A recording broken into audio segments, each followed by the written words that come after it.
Tugas Manajemen Inovatif Brulu.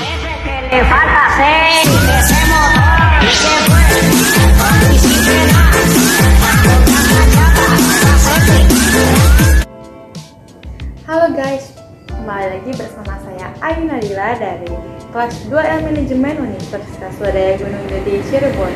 Pada pertemuan kali ini, kita akan membahas tentang human capital. Selamat menyaksikan.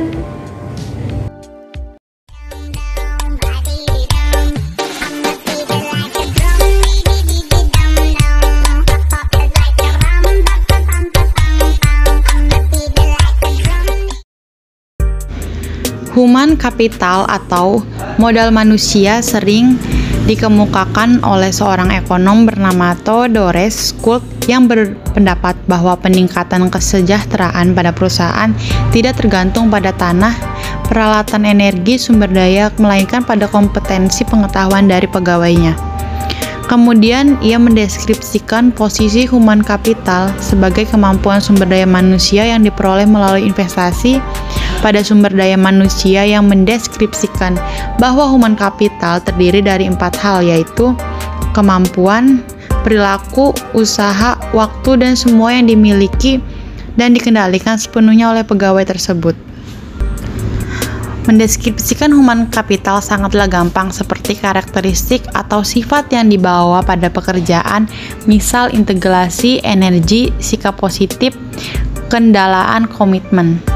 2. Kemampuan seseorang untuk belajar, yaitu kecerdasan, imajinasi, kreativitas, dan bakat. Yang ketiga, ada motivasi untuk berbagi informasi dan pengetahuan, yaitu semangat tim dan orientasi tujuan. Peran human capital sangatlah penting, seperti sebagai kunci keunggulan organisasi. Kunci keunggulan organisasi terdiri dari 3 kelompok utama dari aset perusahaan, yaitu aset finansial, misalnya uang tunai dan surat berharga. Aset disebut financial capital. Ada aset fisik, yaitu terdiri atas peralatan, gedung, tanah. Aset tak terwujud seperti modal organisasi, aliansi bisnis, pelanggan, merek, reputasi, modal intelektual. Hubungan kompetensi karyawan dengan human capital juga sangat berhubungan dalam meningkatkan kompetensi karyawan. Tantangan utama yang harus diperhatikan yaitu kompetensi harus sesuai dengan strategi bisnis, dan kompetensi perlu diciptakan melalui lebih dari satu mekanisme. 5 cara untuk meningkatkan kompetensi karyawan, yaitu disebut 5B. Ada buy, membeli, mengganti SDM yang lama dengan yang baru, dan memiliki kualitas yang baik.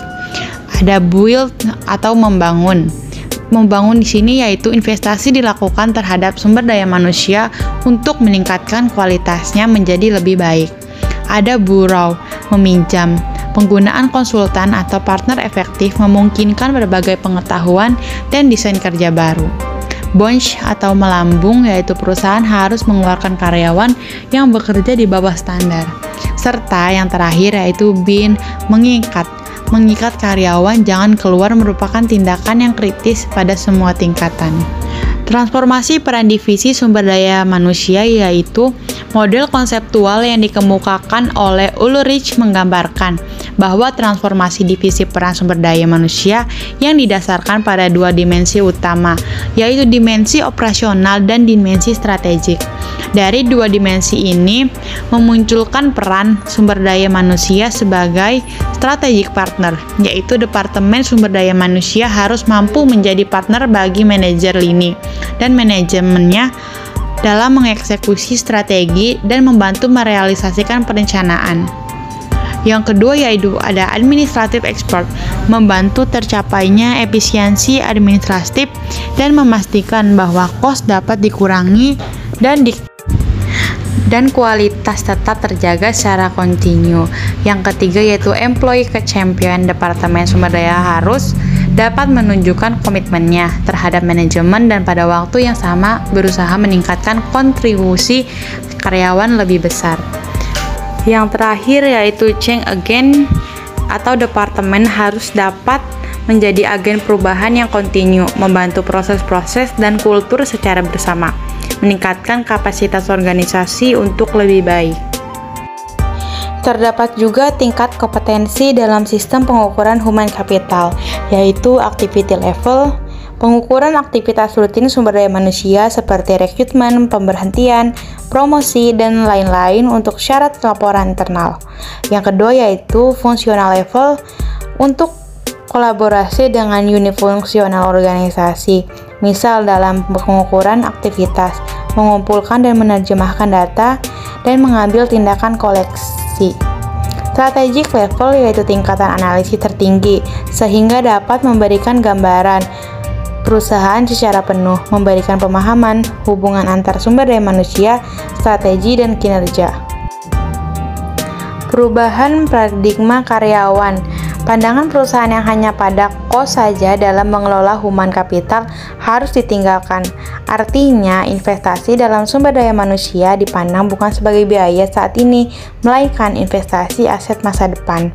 Langkah perusahaan mengubah pola pikir yaitu bisa dapat seberapa besar pengeluaran investasi yang telah dikeluarkan perusahaan untuk sumber daya manusia, bagaimana sih tingkat return of investment atas investasi tersebut, dapatkah dari beberapa investasi tersebut dialokasikan kembali untuk mendapat return of investment lebih baik.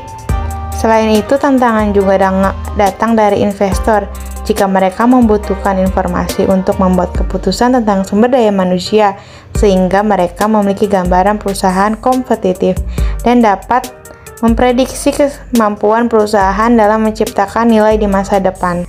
Mengidentifikasi human capital. Dua hal yang mendukung kontribusi investasi human capital dalam sebuah perusahaan. Pertama yaitu karyawan dengan human capital tinggi lebih mungkin memberi layanan konsisten dan kualitas tinggi, sehingga perusahaan tempat mereka bekerja dapat mempertahankan pelanggan atau menarik pelanggan baru.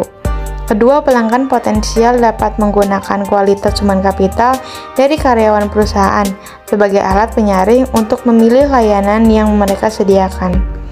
Untuk keberhasilan sebuah perusahaan, proses atau bisnis apapun tergantung pada tiga keterampilan, yaitu commodity skill, yaitu kemampuan tidak spesifik untuk bisnis tertentu, dapat langsung diperoleh dan lebih kurang sama nilainya bagi setiap bisnis, misal kemampuan mengetik, kemampuan komputer.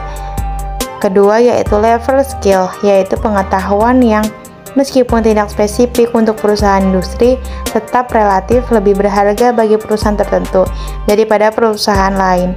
Misal seperti programmer, di bank berbeda nilainya dengan programmer di perusahaan komputer.